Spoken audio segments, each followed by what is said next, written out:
अब मैं आप लोगों के सामने इसी कोचिंग से पढ़ाई करने वाली क्लास 10th में इन्होंने 447 मार्क्स हासिल किए थे, जो कि उस साल का हाईएस्ट नहीं था, शायद सेकंड हाईएस्ट था। इसके साथ एक और लड़की थी मोहसिना नाम की, उनको 448 आया था। वो अभी हम लोगों के बीच नहीं है क्योंकि वो अभी पटना में इंस्टीट्यूट ज्वाइन की हुई है, वो मेडिकल की तैयारी कर रही है। इसलिए मैंने इनको बहुत खास तरीके से दावत दिया था मैंने कि आप आए और जो यहाँ पे आप लोगों ने पढ़ा था और आपकी क्या स्ट्रेटेजी थी पढ़ने की, जिसके दम पे आपने इतना अच्छा मार्क्स लिया था, ताकि यहाँ भी जो पढ़ने वाले बच्चे हैं वो आपके रूटीन को जाने और ये लोग भी अगर वो कर सकते हैं तो वो फॉलो करने की कोशिश करेंगे, जिससे कि इन लोगों के लिए भी अच्छा होगा। मेरा नाम शगुफ्ता शर्मी है और मैंने 10th बोर्ड 2021 में 447 मार्क्स ऑब्टेन किया था।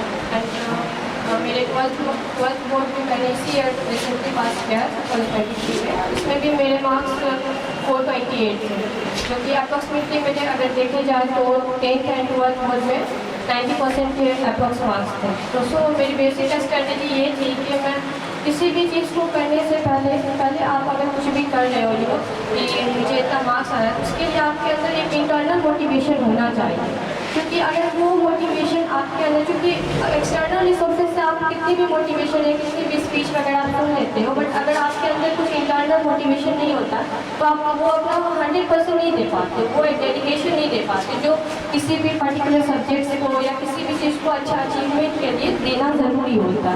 तो सबसे पहले तो आप ये रियलाइज़ करो कि मुझे 10th में या 12th बोर्ड में किसी बोर्ड में या अदर किसी कॉम्पिटिटिव एग्जामिनेशन में इतना मार्क्स ऑब्टेन करना या अच्छा मार्क्स लाना ज़रूरी क्यों। सबके अपने अपने वजह हो सकते हैं, लेकिन मेरी और भी ये तो मैं पहले सोच रही थी कि हाँ मुझे इतना करना है, क्योंकि अगर आप एक मोमेंटम के साथ चलते हो लो कि मुझे 10th में अच्छा करना है, तो फिर अगर एक मोमेंटम अगर सेट हो जाता है तो आप उसी के पैरेलल ही आप करने स्टार्ट कर देते हो, उससे नीचे का आप सोचते नहीं। एक बार अगर आपके 90% आ गए तो आप में से कोई भी स्टूडेंट ये नहीं चाहेगा कि वो आपके परसेंटेज या वो जो है डिक्रीज करे।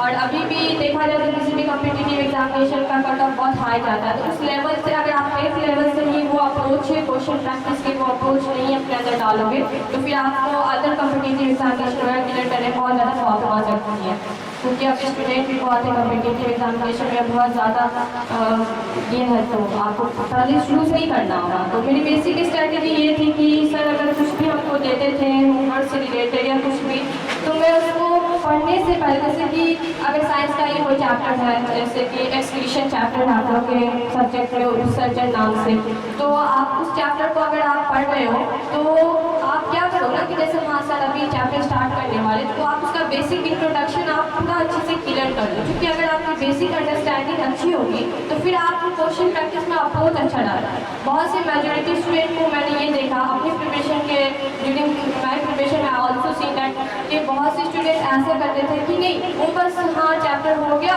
बस क्वेश्चन के पे चले जाते थे। नहीं, क्वेश्चन करने से पहले आपका ये अप्रोच होना चाहिए कि आपके कॉन्सेप्ट क्लियर हो, जितनी क्लैरिटी आप ला सकते हो अपने कॉन्सेप्ट में आप लाओ।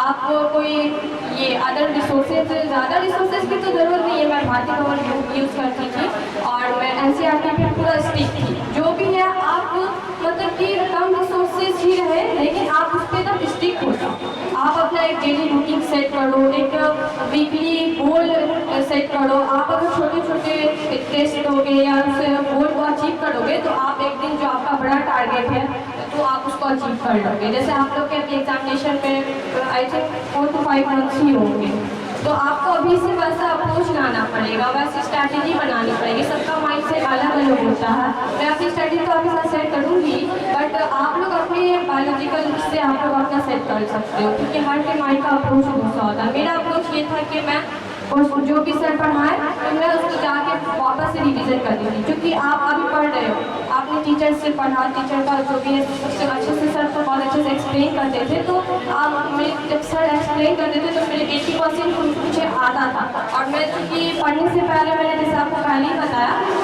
बैठने से पहले उसको पहले से अपने घर से पढ़ के आती थी, फिर सर बताते थे तो फिर मुझे उसमें और क्लैरिटी आती। उसके बाद मैं क्या करती थी, वापस घर जाती थी तो मैं पूरा जो सर पढ़ा उसका रिविजन किया एंड देन मैं फिर से मतलब कि एनसीईआरटी की फिर से रीडिंग लगाती थी, फिर से भारतीय वर्ग की रीडिंग लगाती थी। उसके बाद मेरा लास्ट अप्रोच होता था कि मैं क्वेश्चन मैक्सिमम करूँ, क्योंकि बोर्ड में आपको जैसे बोर्ड में या किसी भी एग्जाम में सबका एक ही स्ट्रैटेजी बना है, उसमें जाके आपको मेन क्या करना है, क्वेश्चन ही प्रैक्टिस करना। तो आप अगर क्वेश्चन प्रैक्टिस करने में अपने एक्यूरेसी को ज़्यादा बिल्डअप करोगे, ज़्यादा आप जैसे कि सारा आपका कंसेप्ट क्लियर, उसके बाद आप क्वेश्चन करते हो तो आपको खुद में एक मोटिवेशन फील होता है, आपको प्राउड फील होता है कि हाँ मैंने इतना कर लिया। और हाँ, अपना एनालिसिस करना बहुत ज़रूरी है। कितने स्टूडेंट होते हैं कि हाँ मिस्टेक सबसे होती है जो कॉमन है, तो मिस्टेक अगर है तो उससे आप सीखो, ये नहीं कि आप उसको बार रिपीटेड करते हो। तो मैं क्या करती थी, मेरे अगर कुछ मिस्टेक हो लाइक ऐसे तो बहुत कम ही होती थी जेन्युइनली, क्योंकि मैं बहुत ज़्यादा अपना 100% हमेशा देती थी। और मेरा मानना है कि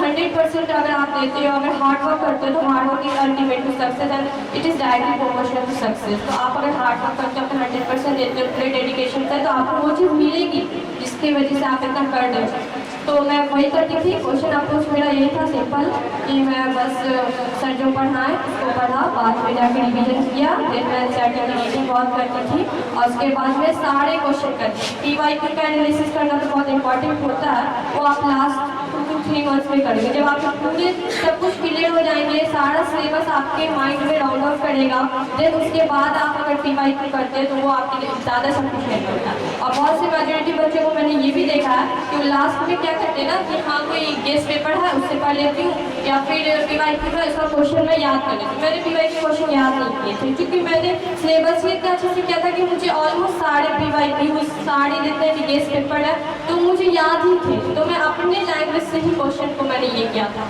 और ऑब्जेक्टिव्स वगैरह याद करने की ज़रूरत भी नहीं होती है, अगर आप अच्छे से पढ़ते हो, आपके कंसेप्ट क्लियर होते हैं तो आपको सब कुछ खुद ही खुद आ ही जाएगा। लेकिन हाँ, लास्ट एक चीज़ मैं कहूँगी कि टेस्ट आप लोग दिया करो। कितने स्टूडेंट होते हैं टेस्ट नहीं देते। टेस्ट देने का मेजर रीज़न ये नहीं है कि आप टेस्ट करें, आप अपना बेस्ट करो, टेस्ट में जो भी मार्क्स आते हैं वो गलती देखो, क्या गलती मैंने की, एंड देन उस गलती का हो सके तो आप उसको मतलब कि ये कर लो कि ये गलती है, उसको एक नोटबुक में लिख लो। और उसके बाद वो जो गलती आप लिखी उसको ऐसा करो कि हाँ बाद में मेरे से रिपीटेड नहीं होगा। आप मेजोरिटी ऑफ द जितने भी मिस्टेक्स हैं आप अपने एग्जामिनेशन से पहले अगर कर लेते हो तो एग्जाम के दिन में चांसेस कम रहते हैं मिस्टेक करने, क्योंकि एग्जाम के दिन में प्रेशर भी बहुत होता है कि हाँ मतलब ये करना 3 घंटे का पेपर है, लेकिन उस टाइम एंजाइटी बहुत ज़्यादा होती है जिसमें से हम लोग होता नहीं कर पाते। लेकिन आप अगर सब कुछ शुरू से करते रहोगे तो एग्जाम वाले दिन लगेगा ही नहीं कि आप एग्जाम दे रहे हो, लगेगा कि आप है ना कोई टेस्ट ले रहे हो, कोई वीकली टेस्ट जैसे आप हमेशा देते हो। तो यही था मेरा स्ट्रैटेजी। और मैं अपना मतलब कि मेरा आवर्स सेट था, मैं अपना एक रूटीन थी, मैं उस पर एकदम स्टिक थी, वही रूटीन मैंने फॉलो किया। और अगर मैं इंडिविजुअल सब्जेक्ट्स की बात करूं तो मैंने मैथ्स के बुक को मैंने 3 बुकें पढ़ी थी। एक मैंने भारतीय का और पूरा हर चैप्टर का हर क्वेश्चन एग्जाम्पल सब बनाया था, और मैंने एनसीईआरटी की भी एक्सरसाइज के क्वेश्चन एग्जाम्पल क्वेश्चन वो भी बनाया, और भारतीय का भी मैंने टोटल बनाया। मैथ्स की बात करी मैं। और उसके बाद मैंने आई थिंक लास्ट में मैंने ये मैथ्स की बुक को इतना बार रिवाइज कर लिया था। मैंने 10 to 11 टाइम मैंने मैथ्स का पूरा 15 चैप्टर शायद पूरा मैंने कर लिया था। और साइंस का भी मेरा भी यही था। और सबसे बड़ा इम्पोर्टेंट फैक्टर ये है कि आप अपने हर सब्जेक्ट को इक्वल इम्पोर्टेंस दीजिए। ऐसा नहीं कि कोई सब्जेक्ट अगर मतलब कि सही है थोड़ा ये नहीं है तो उसको ज़्यादा इंपॉर्टेंट नहीं, मैथ साइंस में पीछे भाग रहे हो, बट आप लैंग्वेज सब्जेक्ट को नहीं देख रहे हो, उसको इग्नोर कर रहे हो, हिस्ट्री को इग्नोर कर रहे हो। तो देखो हर सब्जेक्ट का कंट्रीब्यूशन 100 मार्क्स का, तो हर सब्जेक्ट आपको इक्वल वेटेज से देखना है। हाँ पता है कि लैंग्वेज सब्जेक्ट है तो उसको उतना नहीं, उतना कंसर्न उसको नहीं चाहिए जितना कि मैथ्स को चाहिए, साइंस को चाहिए, बट हाँ जितना उसको चाहिए उतना टाइम तो प्रॉपर उसको देना ही पड़ेगा। अगर मैं बात करूँ अपनी उर्दू की तो मैंने उर्दू के लैंग्वेज में हर सब्जेक्ट मतलब कि हर सब्जेक्ट को तो दिया ही, उर्दू को भी मैंने बहुत अच्छा वर्क किया, और मेरे उर्दू में 98 मार्क्स थे, और मेरे मैथ में भी 92 मार्क्स थे, और साइंस में भी मेरे 90 मार्क्स थे। इसी तरह अप्रोक्सीमेटली मेरे सब में अच्छे मार्क्स थे, 90 के आसपास। तो बस मेरे 83 आ गए थे SST में, इसलिए थोड़ा 447 आया था, बाकी मेरा सारा अच्छा था मार्क्स। और मैं अभी यहाँ सेम साइंस में पढ़ती हूँ, वहीं से मैंने 12th भी किया था।